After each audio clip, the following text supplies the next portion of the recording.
Bayangkan sebuah lembaga yang dipilih langsung oleh rakyat, tetapi justru disebut oleh sebagian masyarakat sebagai Dewan Pengkhianat Rakyat.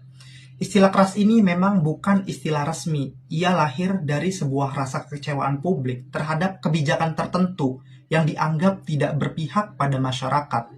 Salah satunya adalah pengesahan Undang-Undang Cipta Kerja oleh Dewan Perwakilan Rakyat Republik Indonesia.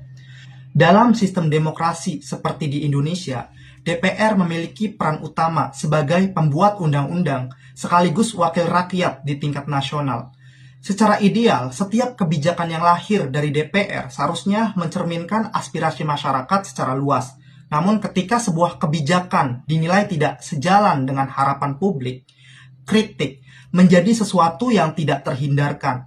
Salah satu titik paling besar muncul saat pembahasan dan pengesahan tentang Undang-Undang Cipta Kerja. Bagi pemerintah dan sebagian kalangan pelaku usaha, undang-undang ini dipandang sebagai langkah strategis untuk memperbaiki iklim investasi, membuka lapangan kerja, dan mempercepat pertumbuhan ekonomi nasional. Tujuannya adalah menyederhanakan regulasi yang selama ini dianggap menghambat pembangunan. Namun, di sisi lain, sebagian masyarakat, terutama dari para kalangan pekerja, mahasiswa, dan kelompok masyarakat sipil, menilai bahwa undang-undang ini berpotensi melemahkan pelindungan tenaga kerja dan memperbesar ketimpangan relasi antara pekerja dan perusahaan. Dan dari sinilah muncul gelombang protes dari berbagai daerah.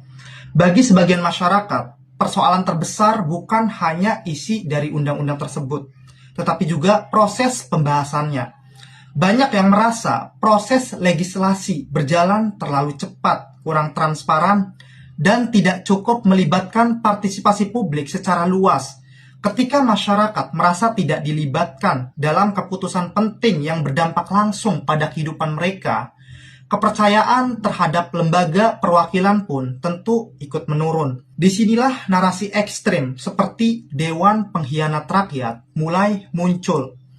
Istilah ini sebenarnya bukan hanya sekedar bentuk kemarahan.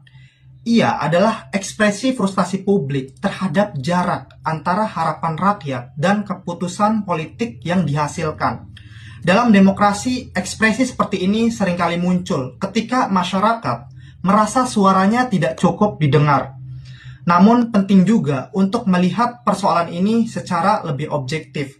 DPR bekerja dalam sistem politik yang sangat kompleks, melibatkan kompromi antar partai, pertimbangan ekonomi nasional, serta dinamika kepentingan yang tidak selalu sederhana. Karena itu, tidak semua keputusan politik